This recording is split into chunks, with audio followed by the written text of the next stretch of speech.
Welcome to WHACHACHA'S Wargaming Journey. My name is Sweetness WHACHACHA, and this is episode 2, Finding a Game. So now I figured out my conflict, that's World War II, and now I have to find a game with which to put my energy into and sort of use it as a driving force along this journey. So I've got two parameters. The first is to find a game that I can build terrain for, build armies, paint them. You know, there's a whole hobbying aspect of bringing this game to visual life. And the second parameter, of course, to find a good game, good mechanisms. So as I said before in the last episode, I'm a very avid board gamer. I've owned hundreds and hundreds of games. I've played, I don't know how many games. And I'm a little bit snooty, maybe a little elitist, and I want a really well-designed game. I am just going to be playing it solo, but I do want there to be important, interesting decisions and a well-made game with a good theme, of course. That's a huge part of this, right?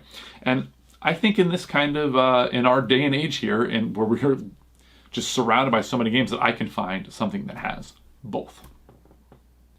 So one of the most popular style of war game are these chit-based games. There's a staggering amount of them.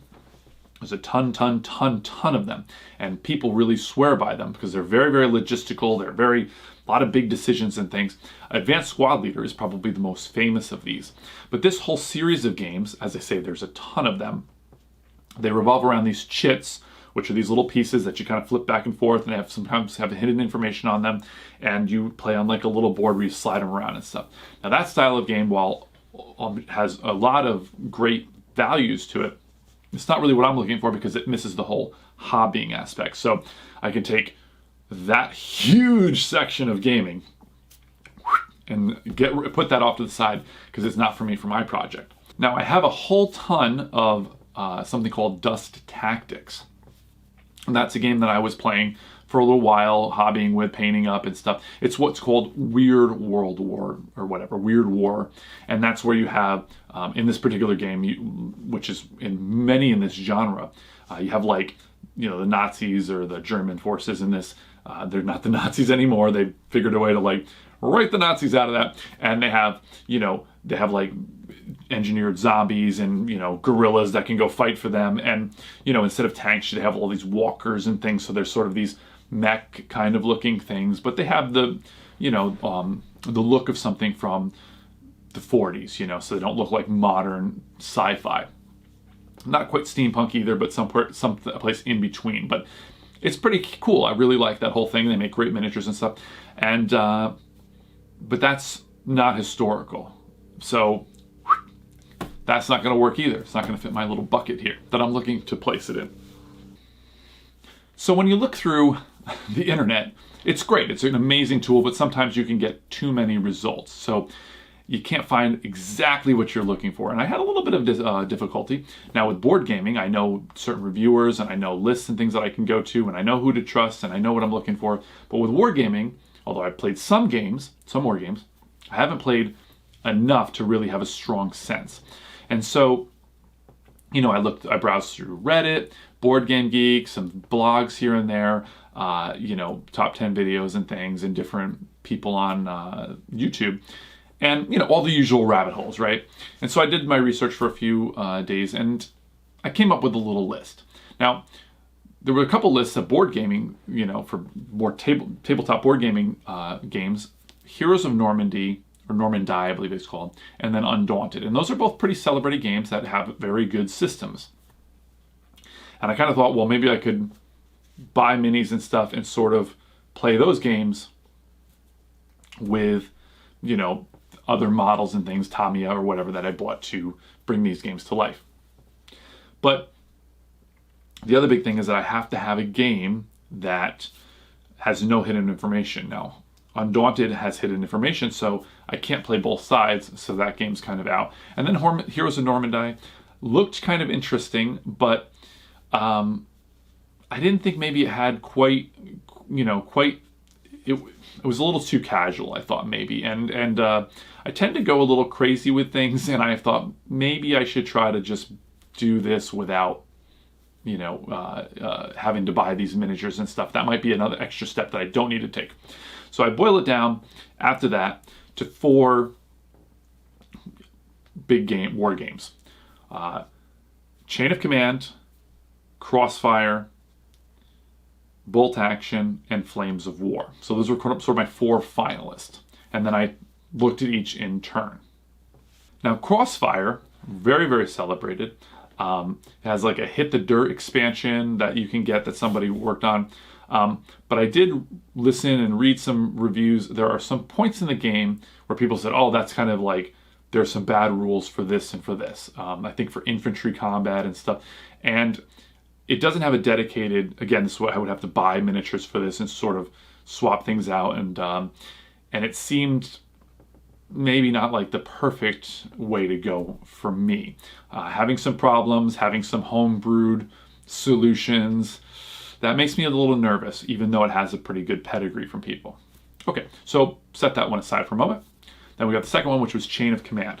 Now this game, very, very, has a lot of accolades, but it has this interesting system where it's a chain. You just keep chaining your actions, and it's sort of up to your opponent to step in and stop you, and then sort of turn the tide, and then they're going. So I thought, well, that's probably not very good for me because of the solo aspect. So I set Chain of Command aside as well. Then you come up with Bolt Action. So Bolt Action has it has a whole miniature line, so that's a plus. It's got 28mm, so that's a plus for me because of various tools and things I'll talk about later that I possess, and that it would make it easier to do a game in that scale. So I watched a few reviews and things, and people kind of said, well, now I personally, I've played very, very tiny amount of like maybe a game or two of Warhammer. It's not a game that I really care for in terms of its design. I think the models look amazing. They're staggeringly beautiful, to be honest with you. But the gameplay wasn't for me. And I think Bolt Action is sort of designed, and this is my interpretation anyway, as being sort of a jumping off point of like, hey, you like Warhammer? Which, I mean, it's a huge moneymaker. It's big, the biggest by far war game there is. So you could see naturally somebody saying, hey, you like Warhammer? Well, sidestep and pick up Bolt Action. Maybe try this one. And so people sort of said it wasn't quite as rules heavy. It was a little more abstracted than they would like. And I watched some a little bit of gameplay of it, and it was sort of the game I don't quite like, which is, hey, my squad activates, shoots your guys, that guy's dead. Okay, my guys activate, shoot your guys, there's dead. And it's just sort of like, I kill that, you kill that, I kill that, and then the game just keeps going, and then until nobody's got anybody left. And that's not quite what I want. I want more of a tug of war. I want more like, this unit is under fire, and, I don't know, that didn't seem like it was what I wanted. Okay, so then we move on to Flames of War. Now, Flames of War is a 15mm game. It's a little tank heavy, but that seems very interesting to me, really using the armor a lot and making a big deal of that. And I started watching some videos and things for it. Now, it seemed pretty appealing to me and pretty interesting. Now, I don't like the scale necessarily, although it does allow you to have larger battles. And I'll talk more about the scale and stuff in the next video. But I was watching some all miniatures, great and small. I had a very nice little 7 or 8 video series on, which was basically a tutorial of the game. And I was listening to it while I was at work. I can kind of listen to podcasts and things sometimes while I'm there.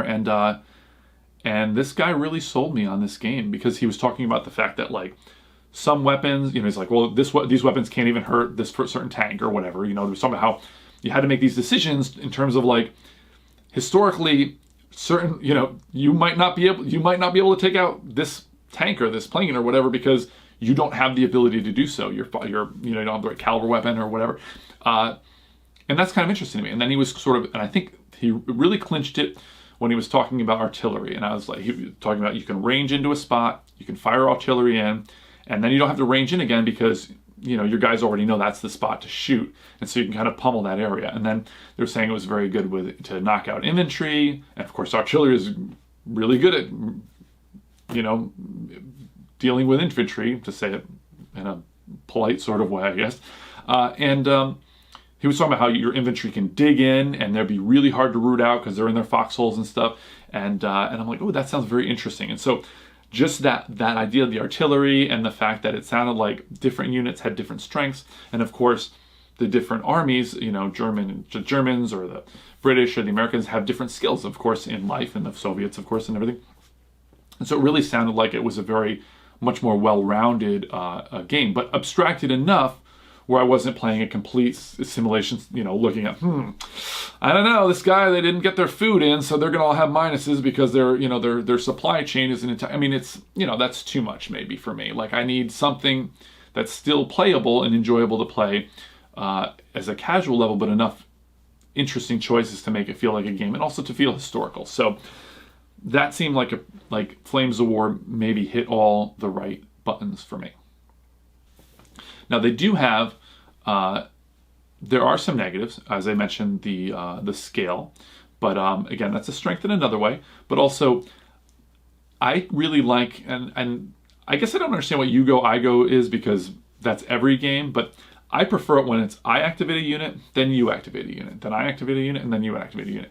I don't prefer the types of games that are I activate my entire side and then you activate your entire side. The reason being, it just seems like if I activate all my guys and kill a bunch of your guys, then when it's your turn to activate, you're not going to be able to do so. But in learning more about the game and stuff, there are different rules for defenders and attackers, allowing you to bring in reserves, making it so that the first person to go, they move, and then, you know, they don't get to attack twice or whatever. So there are a lot of things kind of set up to offset that. And then, of course, if you move in to range, and then the other person can maybe shoot you a little easier. So it seemed like that was, you know, it wasn't quite so cut and dry, so like as an advantage. So I did that, sort of allayed some of my fears there.